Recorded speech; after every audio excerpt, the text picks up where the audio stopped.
Chapter 2. Shea was awake early the next morning, rising from the warmth of his bed to dress hastily in the damp cold of the morning air. He had risen so early, he discovered, that no one else in the entire inn, guest or family, was yet awake.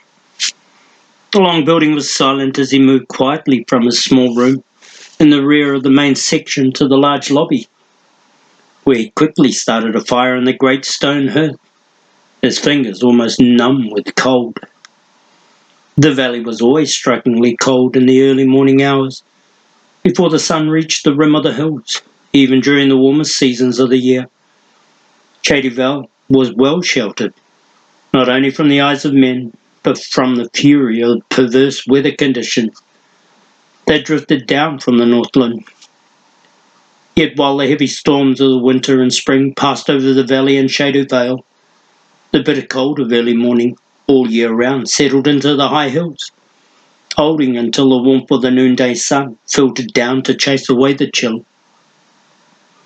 The fire crackled and snapped at the wood as Shea relaxed in one of the high, straight-backed chairs and pondered the events of the previous evening. He leaned back, folded his arms for warmth, and hunched down into the hard wood. How could Allanon have known him?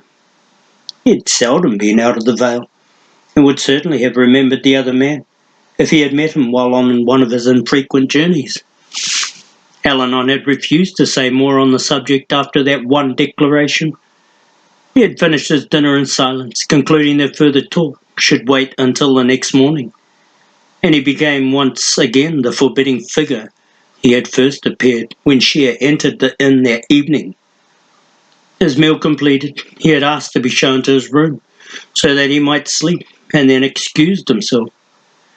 Neither Shea nor Flick could get him to say one word further about the trip to Shady Vale and his interest in Shea. The two brothers had talked alone later that night, and Flick had related the story of his encounter with Allanon and the incident with the terrifying shadow. Shea's thoughts drifted back to his initial question. How could Allanon have known him? Mentally he retraced the events of his life. His early years were a vague memory. He did not know where he had been born, although sometime after the Omsford had adopted him. He had been told that his place of birth was a small Westland community. His father had died before he was old enough to form a lasting impression, and now he could recall almost nothing of him. For a time his mother had kept him, and he could recall bits and pieces of his years with her, playing with the elven children, surrounded by great trees and deep green solitude. He was 5 when she became ill suddenly and decided to return to her own people in the hamlet of Shady Vale. She must have known that she was dying, but her first concern was for her son. The journey south was the finish for her, and she died shortly after they reached the valley. The relatives his mother had left when she married were gone, all but the Omsfords, who were no more than distant cousins. Curzard Omsford had lost his wife less than a year earlier and was raising his son Flick while he managed the inn. Shea became a part of their family, and the two boys had grown up as brothers, both bearing the name Omsford. Shea had never been told his true name, nor did he care to ask.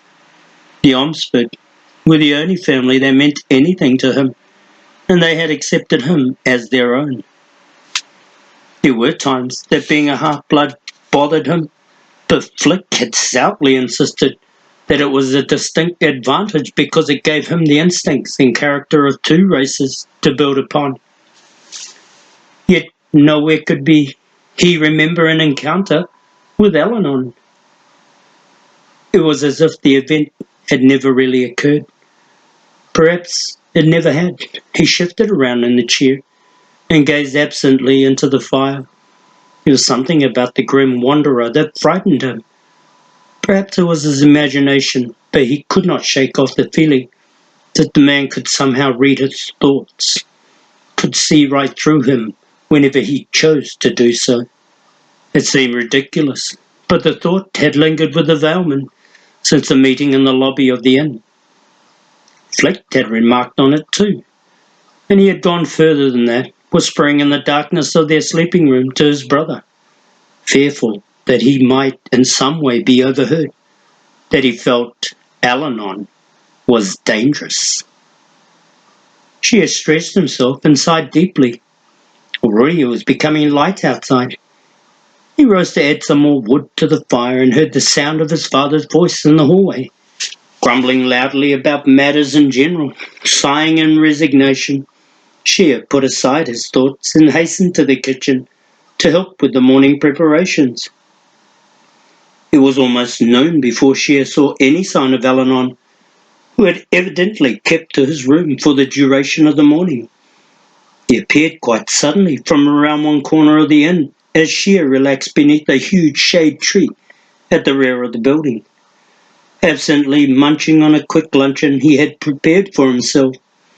His father was occupied within, and Flick was off somewhere on an errand.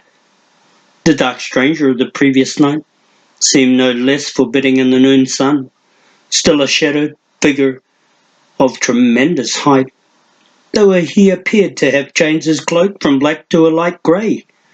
The lean face was slightly bowed to the path before him as he walked towards Shea, and seated himself in the grass next to the veilman, gazing absently at the hilltops to the east, which appeared above the trees of the hamlet. Both men were silent for several long minutes, until at last Shea could stand it no longer. "Why did you come to the Vale, Allanon? Why were you looking for me?" The dark face turned toward him, and a slight smile played across the lean features. "A question, my young friend. It cannot be as easily answered as you would like. Perhaps the best way in which to answer you is to first question you. Have you read anything of the history of the Northland?" He paused. "Do you know of the Skull Kingdom?" She stiffened at this mention of the name, a name that was synonymous with all the terrible things in life, real and imagined, a name used to frighten little children who had been bad, or to send shivers down the spines of grown men. When stories were told before the dying coals of a late evening fire, it was a name that hinted of ghosts and goblins, of the sly forest gnomes of the east and the great rock trolls of the far north. Shea looked at the grim visage before him and nodded slowly. Again Allanon paused before continuing. "I am a historian, Shea, among other things. Perhaps the most widely travelled historian alive today, since few beside myself have entered the Northland in over 500 years. I know much about the race of man that none now suspect. The past has become a blurred memory, and just as well, perhaps, for the history of man has not been particularly glorious in the last 2,000 years. Men today have forgotten the past. They know little of the present and less of the future. The race of man lives almost solely in the confines of the Southland. It knows nothing at all of the Northland and its peoples, and little of the Eastland and Westland. A pity that men have developed into such a short-sighted people. For once they were the most visionary of the races, but now they are quite content to live apart from the other races, isolated from the problem of the rest of the world. They remain content, mind you, because those problems have not as yet touched them, and because the fear of the past has persuaded them not to look too closely at the future." She felt slightly irritated by these sweeping accusations, and his reply was sharp. "You make it sound like a terrible thing to want to be left alone. I know enough history. No, I know enough life to realize that man's only hope for survival is to remain apart from the races. to rebuild everything he has lost over the last 2,000 years. Then perhaps he will be smart enough not to lose it a second time. He almost destroyed himself entirely in the Great Wars by his persistent intervention in the affairs of others and his ill-conceived rejection of an isolation policy. Allanon's dark face turned hard. I am well aware of the catastrophic consequences brought about by those wars, the products of power and greed that the race of man brought down on its own head through a combination of carelessness and remarkable short-sightedness. That was long ago. And what has changed? You think that man can start again, do you, Shea? Well, you might be quite surprised to learn that some things never change, and the dangers of power are always present, even to a race that almost completely obliterated itself. The great wars of the past may be gone, the war of the races, of politics and nationalism, and the final ones of sheer energy, of ultimate power. But we face new dangers today, and these are more of a threat to the existence of the races than were any of the old. If you think man is free to build a new life while the rest of the world drifts by, then you do not know anything of history. He paused suddenly, his grin, features lined with anger. Shea stared back defiantly, though within he felt small and frightened. Enough of this. Allanon began again, his face softening as one strong hand reached up to grip Shea's shoulder in friendship. The past is behind us, and it is with the future that we must concern ourselves. Let me refresh your memory for a moment on the history of the Northland and the legend of Skull Kingdom. As you know, I'm sure, the Great Wars brought an end to an age where man alone was the dominant race. Man was almost completely destroyed, and even the geography he had known was completely altered, completely restructured. Countries, nations, and governments all ceased to exist as the last members of the human race fled south to survive. It was nearly 1,000 years before man had once again raised himself above the standard of the animals he hunted for food and established a progressive civilization. It was primitive, to be sure, but there was order and a semblance of government. Then man began to discover there were other races besides himself inhabiting the world, creatures who had survived the great wars and developed their own races. In the mountains were the huge trolls, powerful and ferocious, but quite content with what they had. In the hills and forests, the small and cunning creatures we now call gnomes. Many a battle was fought between men and gnomes for the rights to land during the years following the Great Wars, and the battles hurt both races, but they fought to survive, and reason has no place in mind of a creature fighting for his life. Man also discovered that there was another race, a race of men who had fled beneath the earth to survive the effects of the Great Wars. Years of living in the huge caverns beneath the earth's crust, away from the sunlight, altered their appearance. They became short and stocky, powerful in the arms and chest, with strong, thick legs for climbing and scrambling underground. Their sight in the dark became superior to that of other creatures, yet in the sunlight they could see little. They lived beneath the earth for many hundreds of years until at last they began to emerge to live again on the face of the land. Their eyes were very bad at first, and they made their homes in the darkest forests of the Eastland. They developed their own language, though they later reverted to the language of man. When man first discovered remnants of this lost race, they called them dwarfs, after a fictional race of the old days. His voice trailed off, and he remained silent for a few minutes, staring out at the tips of the hills, showing brilliant green in the sunlight. She had considered the historian's comments.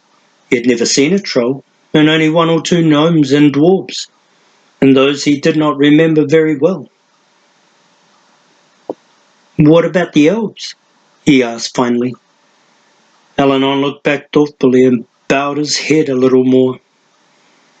"Ah, yes, I have not forgotten.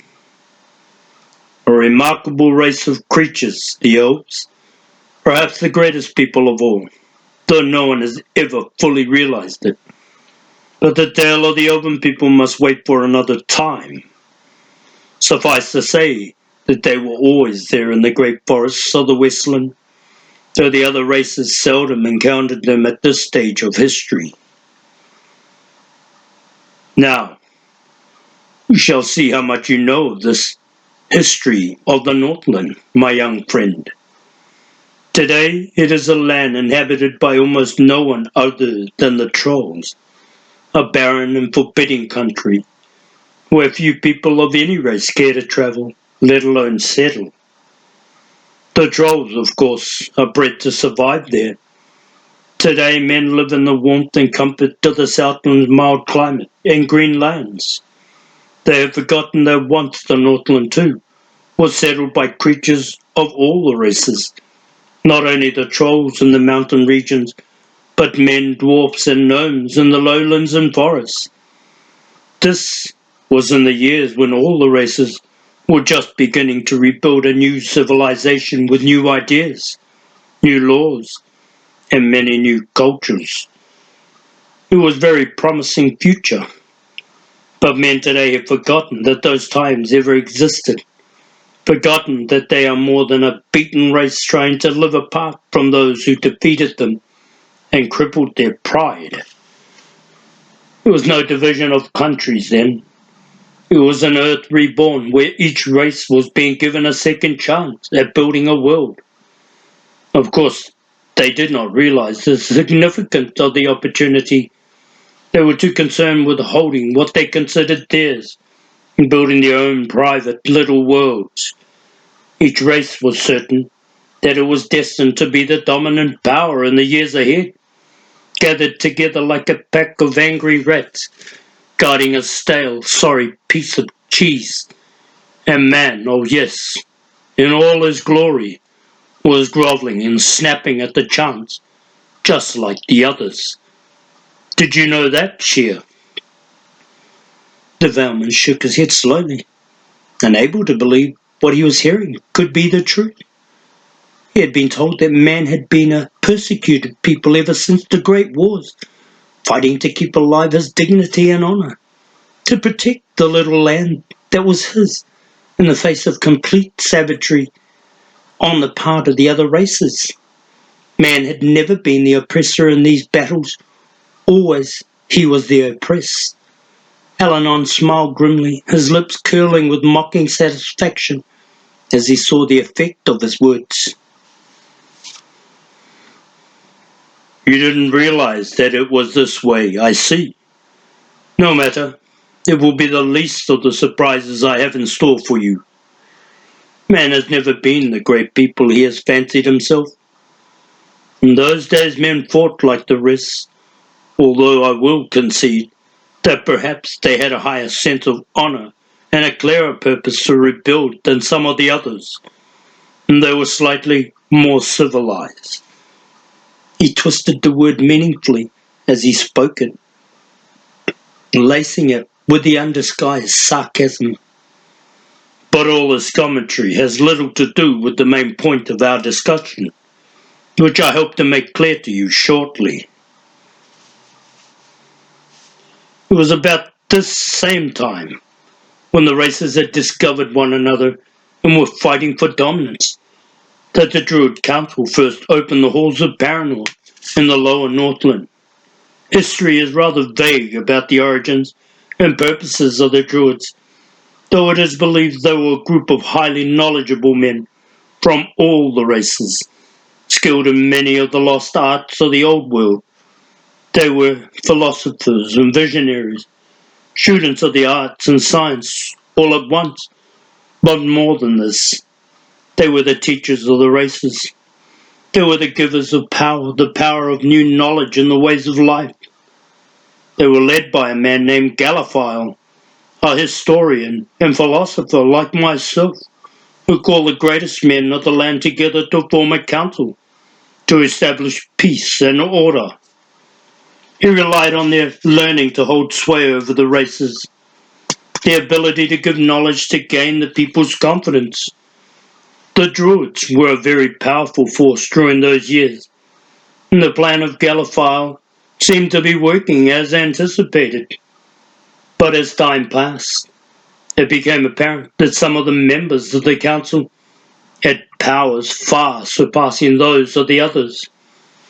Powers that had lain dormant and gathered strength in a few phenomenal genius minds.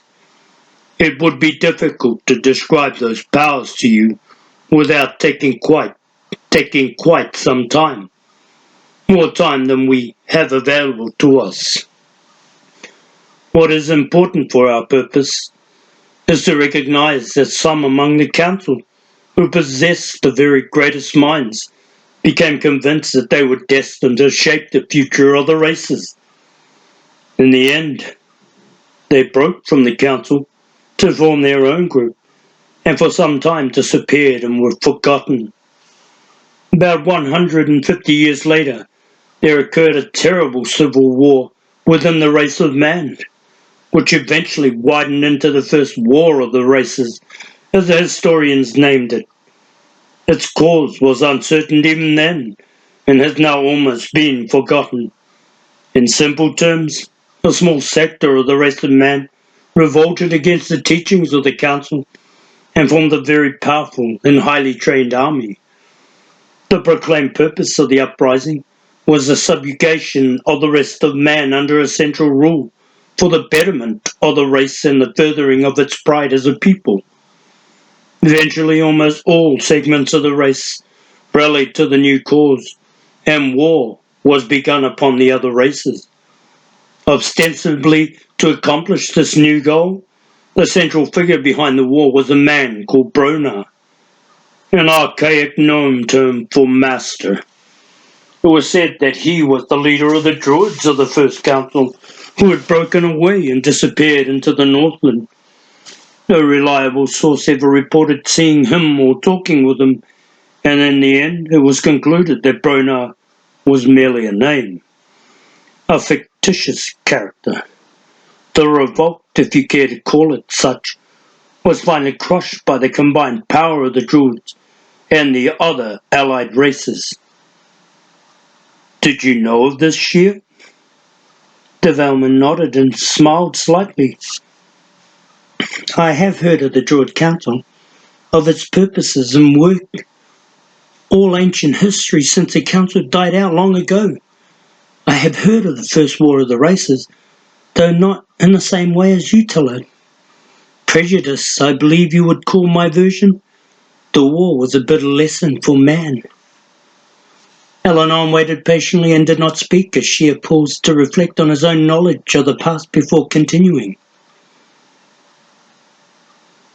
I know that the survivors of our race fled south after the war was over, and have remained there ever since, rebuilding again the homes and cities lost, trying to create life rather than destroy it.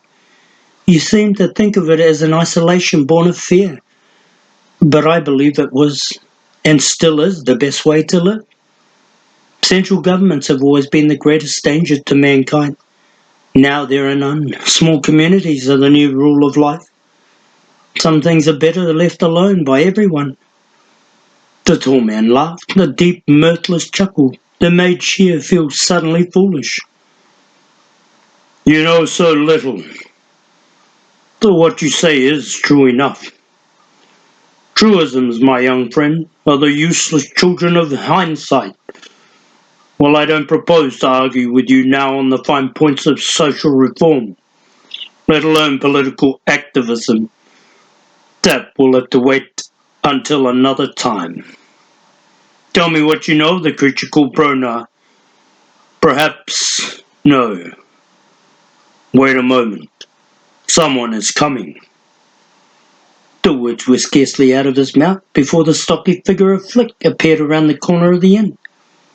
The Velman stopped abruptly as he saw Allanon and hesitated until Shea waved to him.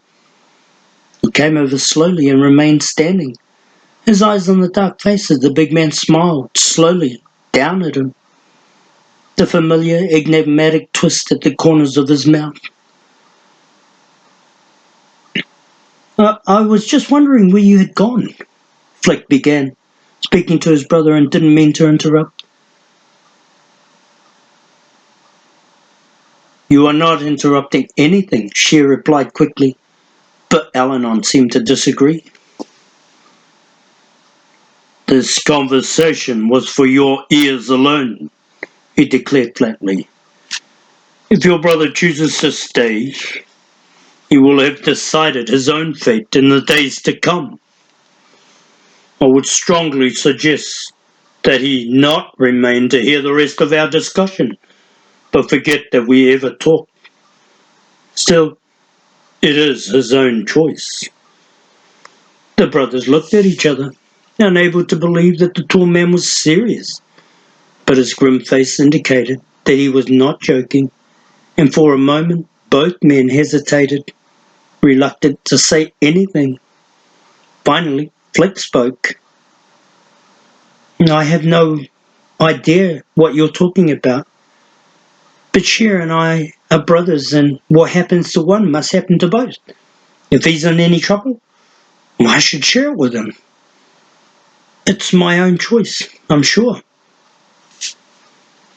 Shea stared at him in amazement. He had never heard Flick sound more positive about anything in his entire life. He felt proud of his brother and smiled up at him gratefully. Flick winked back quickly and sat down, not looking at Allanon. The tall traveller stroked his small, dark beard with a lean hand and smiled quite unexpectedly. Indeed, the choice is your own, and you have proven yourself a brother by your words. But it is deeds that make the difference. You may regret the choice in the days to come. He trailed off, lost in thought as he studied the bowed head of Flick for several long moments before turning to Shea. Well, I cannot begin my story again just for your brother. He will have to follow as best he can. Now tell me what you know of Bronar. Shea thought silently for a few minutes and then shrugged. I really don't know much of anything about him. He was a myth, as you said, the fictional leader of the uprising in the First War of the Races. He was supposed to have been a druid who left the council and used his own evil power to master the minds of his followers. Historically, he was never seen, never captured or killed in the final battle. He never existed. Historically accurate, I'm sure, muttered Allanon. What do you know of him in connection with the Second War of the Races? Shea smiled briefly at the question. Well, legend has it that he was the central force behind that war also, but it turned out to be just another myth. He was supposed to be the same creature who had organized the armies of man in the First War, except in this one he was called the Warlock Lord, the evil counterpart to the druid Bremen. I believe Bremen was supposed to have killed him in the Second War, however, but all that was only fantasy. Flick hastened to nod his agreement, but Allanon said nothing. Shea waited for some form of confirmation, openly amused by the whole subject. Where is all this talk taking us anyway? He asked after a moment. Allanon glanced down at him sharply, cocking one dark eyebrow in wonder. Your patience is remarkably limited, Shea. After all, we have just covered in a matter of minutes the history of 1,000 years. However, If you think you can restrain yourself for a few moments longer, I believe I can promise you that your question will be answered." Shea nodded, feeling no little mortification at the reprimand. It was not the words themselves that hurt, it was the way Allanon said them.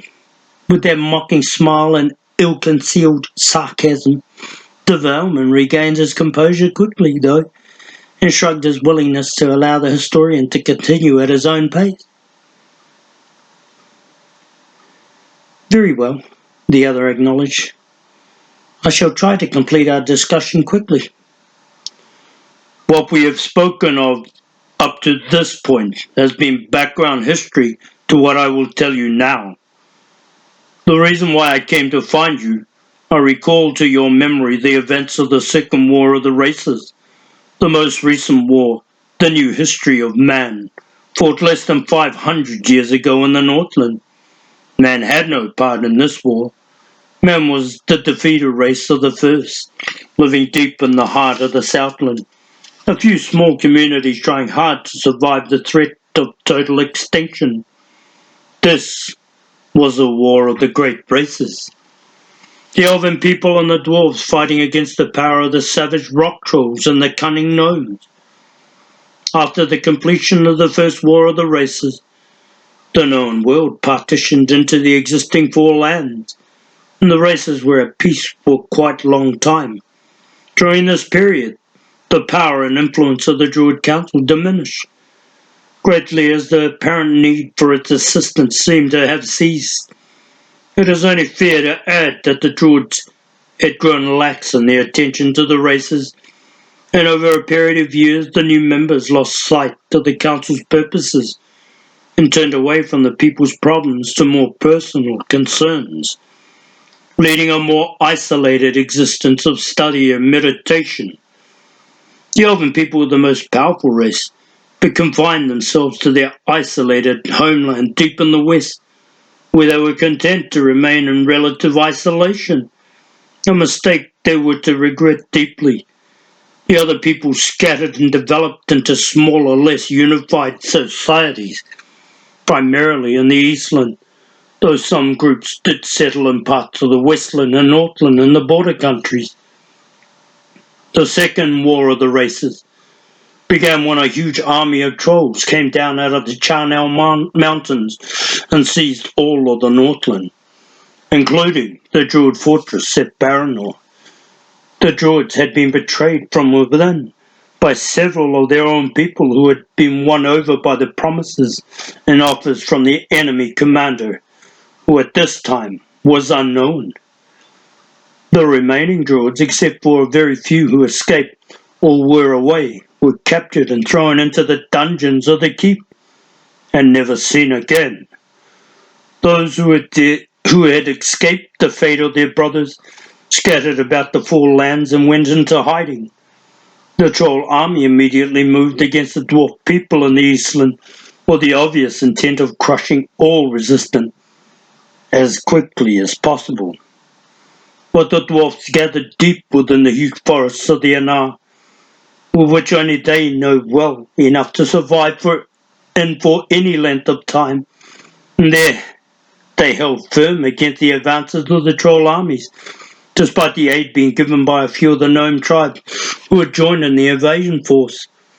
The dwarf king Rhaebar recorded in his own people's history, whom he had discovered the real enemy to be the rebel druid Bronar. "How could the dwarf king believe this?" she interjected quickly. "If it were true, the warlock lord would be over 500 years old. At any rate, I should think that some ambitious mystic must have suggested the idea to the king with the thought of reviving an old, outdated myth, perhaps to better his own position in the court or something." "That is a possibility," Allanon conceded. "But let me continue the story. After long months of fighting, the trolls were evidently led to believe that the dwarves had been beaten, so they turned their war legions to the west and began to march against the powerful elven kingdom. But during the months the trolls had battled the dwarf people, the few druids who had escaped from Paranor had been assembled by the famous mystic Bremen, an old and highly esteemed elder of the council. He led them to the elven kingdom in the Westland to warn the people there of this new threat and to prepare for the almost certain invasion of the Northlanders. The elven king in that year was Shannara, the greatest of all the elven kings, perhaps, with the exception of Eventide. Bremen warned the king of the probable assault on his lands, and the elven ruler quickly prepared his armies before the advancing troll hordes had reached their borders. I'm sure that you know your history well enough to remember what happened when the battle was fought, Shea. But I want you to pay attention to the particulars of what I tell you next. Both Shea and an excited Flick nodded. The druid Bremen gave to Shannara a special sword for the battle against the trolls. Whoever held the sword was supposed to be invincible, even against the awesome power of the Warlock Lord. When the troll legions entered the Valley of Ren, in the borderlands of the Elven Kingdom, they were attacked and trapped by the armies of the Elven people, fighting from higher ground, and were badly beaten in a 2-day pitched battle. The elves were led by the druids and Shannara, who carried the great sword given him by Bremen. They fought together against the troll armies, who were said to have had aided might of beings from the spirit world under the domination of the Warlock Lord. But the courage of the Elven King and the power of the fabulous sword overwhelmed the spirit creatures and destroyed them. When the remainder of the troll army attempted to escape back to the safety of the Northland across the plains of the Strelheim, it was caught between the pursuing army of the elves and an army of dwarves approaching from the Eastland. There was a terrible battle fought in which the troll army was destroyed almost to the last man. During the battle, Bremen disappeared while in combat at the side of the Elven King, facing the Warlock Lord himself. It was recorded that both Druid and Warlock were lost in the fighting and neither was ever seen again. Not even their bodies were found. Shannara carried the famous sword given him until his death some years later. His son gave the weapon to the Druid Council at Paranor, where the blade was set in a huge block of tree stone and placed in a vault in the Druid's keep. I'm sure you are quite familiar with the legend of the sword and what it stands for, what it means to all the races. The great sword rests today at Paranor, just as it has for 500 years. Have I been sufficiently lucid in my narration, Valeman? Flick nodded in dumbfounded wonder, still caught up in the excitement of the history. But Shea suddenly decided that he had heard enough. Nothing that Allanon had told them of the history of the races was fact, not if he was to believe what he had been taught by his own people since he was a child. The big man had simply related to them a childhood fantasy that had been passed down through the ages from parents to small children. He had listened patiently to everything Allanon had falsely represented to be the truth about the races, humouring him out of respect for his reputation. But the entire tale of the sword was ridiculous, and Shea was through, being played for a fool. What has all this got to do with your coming to Shady Vale? He persisted, a faint smile betraying his disgust. We've heard all about a battle that took place some 500 years ago, a battle that did not even concern man, but trolls and elves and dwarves, and goodness knows what else. As you tell it, did you say there were spirits or something? I'm sorry if I sound incredulous, but I find this whole tale a little hard to swallow. The story of the sword of Shannara is well known to all the races, but it's only fiction, not fact. A glorified story of heroism created to stir up a sense of loyalty and duty in the races to have a part in its history. But the legend of Shannara is a tale for children that adults must outgrow as they accept the responsibilities of manhood. Why did you waste your time relating this fairy tale when all I want is a simple answer to a simple question? Why are you looking for me? Shea stopped short as he saw Allanon's dark features tighten and grow black with anger, the great brows knitting over sudden pinpoints of light in the deep shadows that hid the eyes. The tall man seemed to be fighting to contain some terrible fury within, and for a moment it appeared to Shea that he was about to be strangled by the huge hands that locked before his face as the man glared in open rage. Flick moved back hastily and tripped over his own feet in the process, fear welling up inside. "Fool! You fool!" rasped the giant in barely controlled fury. "You know so little, children. What does the race of man know of truth? Where has man been but hiding, creeping in terror under piteous shelters in the deepest regions of the Southland, like frightened rabbits? You dare to tell me that I speak of fairy tales, you who have never known strife, safe here in your precious vale? I came to find the bloodline of kings, but I have found a little boy who hides himself in falsehoods. You are nothing but a child." Flick was fervently wishing he could sink into the ground beneath his feet or perhaps simply vanish, when to his utter astonishment he saw Shea leap to his feet before the tall man, his lean features flushed in fury, and his hands knotted into fists as he braced himself. The Valeman was so overcome with anger that he could not speak, and stood before his accuser, shaken with rage and humiliation. But Allanon was not impressed, and his deep voice sounded again. "Hold, Shea. Do not be a greater fool. Pay attention to what I tell you now. All that I told you has come down through the ages as legend, and was so told to the race of man. But the time for fairy tales is ended. What I have told you is not legend. It is the truth. The sword is real. It rests today at Paranor. But most important of all, the Warlock Lord is real. He lives today, and the Skull Kingdom is his domain." Shea started suddenly, realizing that the man was not deliberately lying after all, that he did not believe this to be a fairy tale. He relaxed and sat down slowly, his gaze still riveted on the dark face. Abruptly he recalled the historian's words. "You said king. You were looking for a king." "What does the legend of the sword of Shannara share?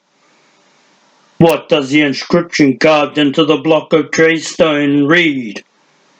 Shea was dumbfounded, unable to recall any legend at all. "I don't know. I can't remember what it said. Something about the next time." "A son," spoke up Flick suddenly from the other side. "When the Warlock Lord appeared again in the Northland, a son of the House of Shannara would come forth to take up the sword against him. That was the legend."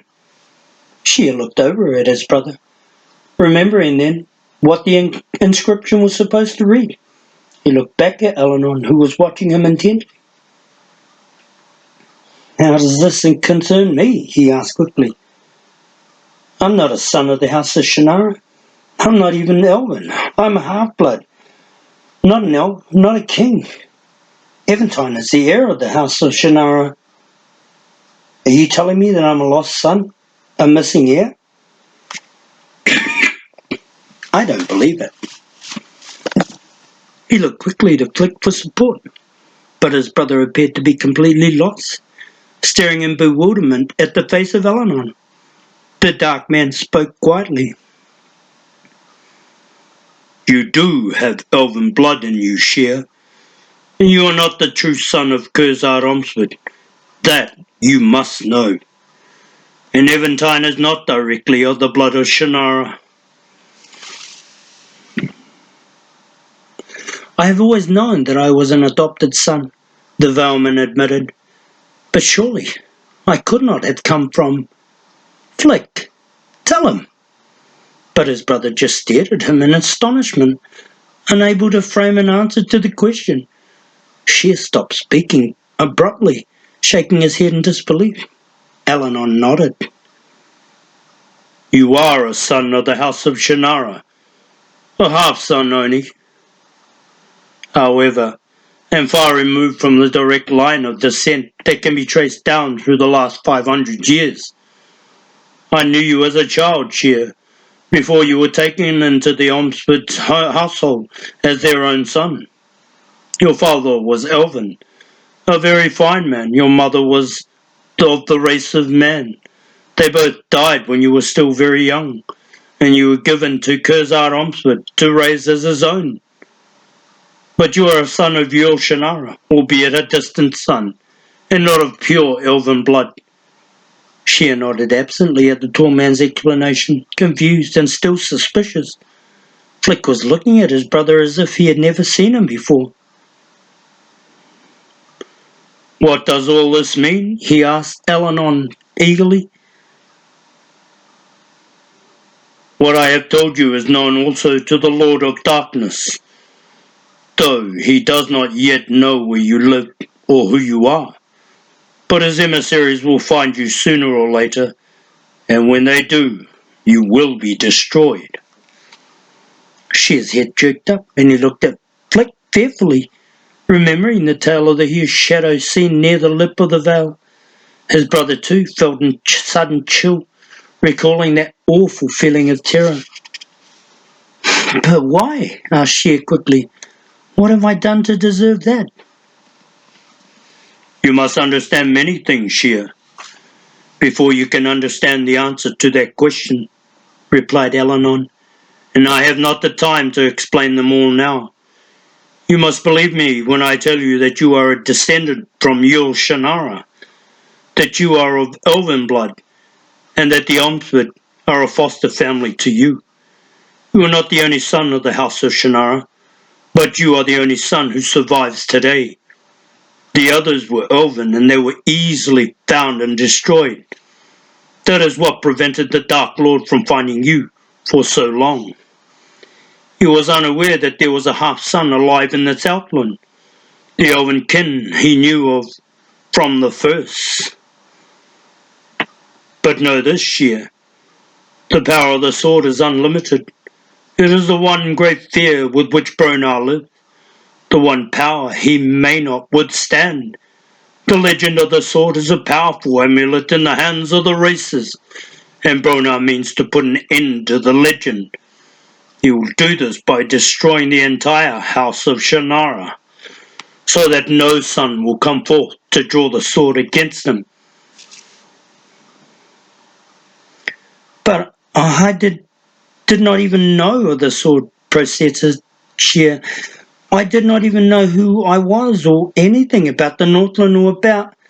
It does not matter, cut in Allanon sharply. If you are dead, there can be no doubt about you. His voice died away in a weary murmur, and he turned to look again at the distant mountain top beyond the fringe of tall elms.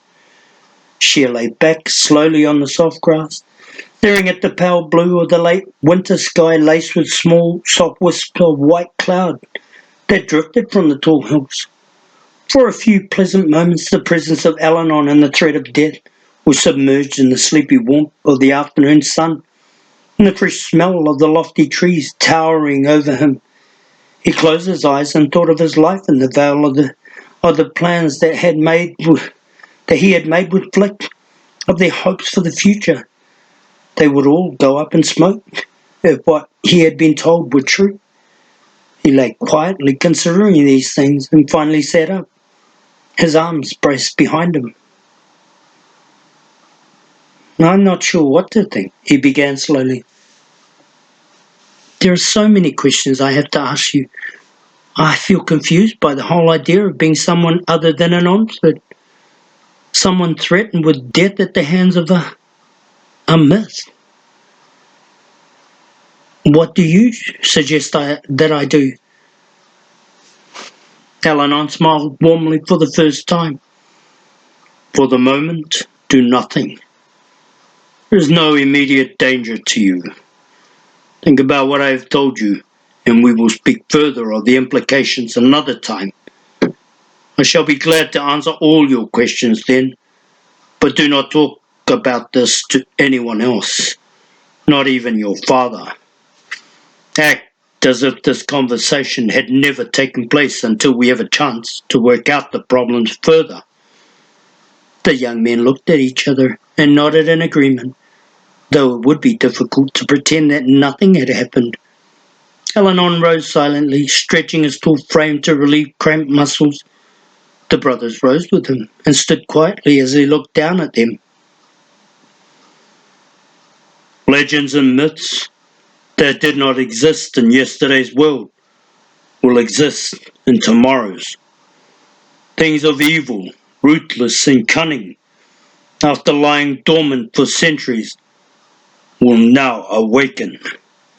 The shadow of the Warlock Lord begins to fall across the four lands. He trailed off abruptly. I did not mean to be harsh with you, he smiled gently, quite unexpectedly. But if this is the worst thing that happens in the days to come, you should be glad indeed. You are faced with a very real threat, not a fairy tale that can be laughed away. Nothing about any of this will be fair to you. You will learn much about life that you will not like. He paused, a tall grey shadow against the green of the distant hills. His robes gathered carefully about his gaunt frame. One grey hand reached over to grip firmly Shea's lean shoulder, and for an instant bound them together as one person. Then he turned away and was gone.